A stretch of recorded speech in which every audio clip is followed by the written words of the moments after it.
more than 90% of the seafood Americans eat is coming to us from abroad, from other countries, which is just sort of an incredible sort of slap in the face when you see how much effort has been put into rebuilding American fisheries, making them more sustainable over the years. Even with all of that effort, still 90% of the seafood is coming to us from other countries. The Tariff Act of 1930 actually prohibits the importation of slave-generated product into this country, but there was a loophole that allowed consumptive demand, that allowed you to import products that there was a significant consumptive demand that couldn't be satisfied through normal channels. And President Obama effectively closed that loophole last year, and so it seemed like all was well and good, and that we could say the United States, in its position of moral authority, was doing its job to end slavery in the seafood industry. But then, lo and behold, we find that, in fact, seafood slavery is occurring in our own shores. And the same reporters who broke the story about seafood slavery in Thailand found that it was actually happening in Hawaii. And that, in fact, American companies were implicated in the impression of slave labor into the catching of highly migratory species like tuna and swordfish. So now we find ourselves in this crazy situation where the top 2 out of the top 3 seafoods Americans consume, shrimp and tuna, shrimp's number 1, tuna's number 3, that those 2 creatures are intimately involved with slavery. But they don't have the basic labor rights of an American citizen or even the rights of a documented guest worker who can live in the United States. The pay for the cruise is so low that it's typically less than the cost of the ice and the bait for the fishing boat owners. These particular migrant workers are in a never-never land in which they're trapped on the boats. They can't come onto shore. They can't fly into Honolulu. They have to be gotten to the boats by some means, by sea, or being picked up elsewhere, and they're only given a visa in the case of a special transit visa to fly home. The similarities that you see in the Hawaii fisheries case to human trafficking in general are striking. It happens where there's ungoverned or unmonitored zones. It happens where there's lacking or faulty rule of law. It happens where law enforcement and government officials are apathetic, or in some other countries, directly complicit. It happens where groups of people, women or minorities or disadvantaged castes in South Asia or migrants, are treated as less than human beings without access to justice. It often involves debt bondage. From the fees, the exploited workers have debt hanging over their heads. So if the work conditions are cruel, they're dissuaded from leaving the situation. Moreover, one sees in the Hawaii case a very similar thing to human trafficking around the world, migrant workers' passports being withheld by their exploiters. That's illegal under U.S. law as a tool to combat human trafficking. However, through the revelations of journalists and nonprofit activists like Kathy, the U.S. Customs and Border Patrol, in fact, requires the boat captains in Hawaii's fishing fleet to withhold the passports. Because the workers in this case do not receive visas to come onto our shores, such as for respite or medical care, they're trapped on the boats, and it contributes to their exploitation's invisibility. For the problem found in Hawaii, we need tailored solutions involving all the key agencies and congressional committees of jurisdiction. It's very good that the Natural Resources Committee is stepping into this debate. I hope the majority will join the minority in that.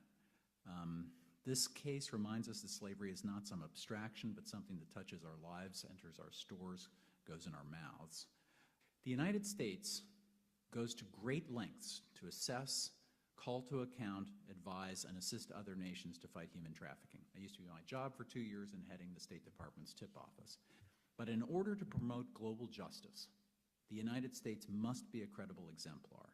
People trapped on ships and mistreated right on the shore of the United States due to our own laws doesn't meet that prerequisite for global leadership. While what's going on in Hawaii may be legal on its face, the application of federal criminal proceedings, in this case, the I-259, with respect to longline fishing is, in practice, we argue, clearly unconstitutional. The I-259 is a deportation proceeding, which is being misused as a tool for indentured servitude in Hawaii. It is what allows for the entrapment of migrant workers brought to Hawaii on U.S.-flagged vessels for exploitation. People kept telling us they couldn't do anything because it is legal. They couldn't figure it out. Nobody could wrap their brains around how to crack this case to start the ball rolling and start an investigation. Even though I have had federal law enforcement supervisors say that they could make an arrest, but they were concerned that the prosecution would not start. A lot of these workers, the worst treated, from what we hear, are from Kiribati, which is one of the poorest countries in the world. The island is literally being overcome by the rising oceans and will probably be underwater within a generation or two. So these people living in abject poverty really have an incentive to find work, which is very hard to do. They lack what we take for granted for basic education. They don't speak English, they don't read English, yet the contracts that they are signing are in English, translated to them verbally by the recruiters who are meaning to exploit them for very, very a high cost. They for sure don't know that when they get to Hawaii, they're going to be put automatically in a deportation proceeding. There is no access to language interpretation, which is in violation of Title VI. Other nationalities include from the Philippines, specifically Mindanao, as well as Indonesia. The other nationality is Vietnam. Now let's go back to Indonesia and Mindanao. These are two places where we have seen, on a national security sense, an uptick in recruitment for ISIS. When you're talking about national security, which is our #1 priority as far as federal law enforcement is concerned in Hawaii, you have hundreds of workers coming in without any documentation, giving fishing licenses in close proximity to the island, which they can literally jump into the water and swim a mere 5 yards and get to the island from Mindanao and Indonesia. If these acts are legal, they're legal. The fact that the captain holds the passport is not something they want to do a la the Benjina story from Mendoza. The fact that they hold the passport is because the U.S. government tells them, hold the passport. So industry is not going to solve that alone. Industry can be part of a solution in talking with this committee and other committees and federal agencies about solving this. But at its core, the solution to the Hawaii situation on the ability to get off a vessel after fishing is a government solution. And that's not going to come from industry because the industry has been told, hold the passport. It might be illegal under Hawaii law, but when you have the federal government telling you to do something, you're apt to do it. The difficulty of us on vessels is you don't know what goes on once the ship gets underway and is over the horizon. We acknowledge that. It is one of our great challenges. Would it be quick to create a new work visa applying to these fishermen? I don't know how long that would take, but that's what needs to happen. There needs to be vetting of these workers entering U.S. waters and approaching shore in Hawaii. Absolutely, that is what needs to happen. They're very good actors who are not only trying to look out for the human beings involved, but indeed, the environment and overfishing. But there are unseen zones in illegal, unreported, and unregulated fishing that needs monitoring that the quicker fixes won't deal with. What can't be left alone in Hawaii, if I may add, is allowing the industry to self-regulate, because this has been going on for the better part of 2 decades. And I'm not the first person with a bunch of victims and family members of victims that have come forward to complain. We're not the only ones. There have been NOAA observers for the past 20 years that have been citing these abuses, but they've gone nowhere. And yes, the industry did move quickly, but it's still in self-regulation mode. It's kind of like asking the fox guarding the hen house to come up with safety measures for their hens. You don't really do that. Plus, since they don't have any legal standing, these workers, this universal contract is basically legally moot. It won't protect them.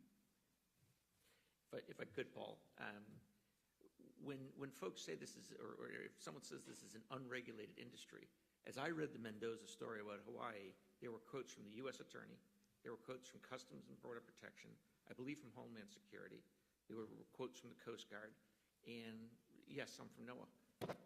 That is not an unregulated industry. If the government has a problem with how it's regulated, change the law, change the rules. But to claim that an industry that has 4 regulators over it is unregulated is nonsensical. Yes, businesses have a moral responsibility to act ethically. I have a high comfort level for making the market work by people stepping forward and deciding they're not going to buy something. And if industry feels there's wrong-headed information, they have the resources to communicate about that and clean or cleanse levels deeper in their supply chain. The striking thing about Martha Mendoza's work is the documenting of the supply chain to the store. In all of the places that she's talked about, those very cases that John's talked about, New Zealand, South Africa, Scotland, Russia, it's been tying things to the store. The real kicker in the key story by Mendoza on this is at Whole Foods, what you think of for standards. Labels in front of yellowfin fish tuna labeled with a sign, local matters, fresh, product of the USA, Hawaii, processed in the USA. And so there's good intent there, but consumers should in fact use their power. That's how this will matter. There are other markets than this market for seafood. So if we leave a country, that product is going to go someplace else. So engagement in solving any issue that exists is a much better thing long-term for workers, the environment, whatever, we would argue, than just totally disengaging. Because as a consumer, if you think you've solved the problem by stop buying Irish Cleggan clams, those clams are going to go someplace else. You have not solved anything. Engaging in the system and solving that is, we would argue, is a much better approach. What about you, Kathy? Should I buy Hawaiian ahi tuna? Well, I don't. And I grew up on the stuff. And I miss it every day. But there are local providers that don't use exploited labor that can provide me with my fish. That said, I believe that what John said is actually true. The market will find different avenues to sell, but a combination of legislation and boycotts is where you're going to find the most effective outcomes. There are definitions of slavery, forced labor, human trafficking. For 16 years now, the United States has had a comprehensive law on human trafficking, and there's a largely matching UN protocol on this. There are standards, and if it appears that something is legal, and when you look at the practice, there are people who are subject to the force, fraud, and coercion that meets a human trafficking standard, then we need to figure out how to rationalize that area of practice. This is not something that necessarily has to wait for the Trafficking Victims Protection Act reauthorization or that it be part of a larger debate. If it proves to be a political driver, that it is defined as a human trafficking problem and that it's the political oomph of an interest in fighting human trafficking, it is important to note that, one, there is a strong bipartisan consensus on human trafficking, which is so robust it may withstand the miserable political situation that we've seen develop in this country in the last few years. Somebody can be human smuggled by will to the States in order to fish and then put into a aggressive human trafficking situation. And that's something that the industry needs to realize because, they probably, this is probably the first time that they're grappling with the definitions of what human trafficking on the federal level means. And there's clear human trafficking here. And when you see Hawaii and you read the past cases beyond the Mendoza report, and you see that there's no human trafficking investigations or arrests, well, of course, they don't have any legal status. That's why we're here, because there's no representation of these workers legally. And they have no, I'd like to remind you, they're all illegal in the first place. Okay, that's nothing that's going to rewrite that fact. They are all illegal working for U.S. fishing industry in Hawaii. So how are we going to attack that problem? Now, we're not anti-industry, we're not. Nobody wants to see the Hawaii fishing industry killed. No one, not even the workers that I represent. They want jobs. They just want to be treated fairly. And it's not the hours that they work or the dangers. You know, they come from abject poverty. There's no higher violence than abject poverty. I don't care what fishing vessel you're on and where. They just want basic rights.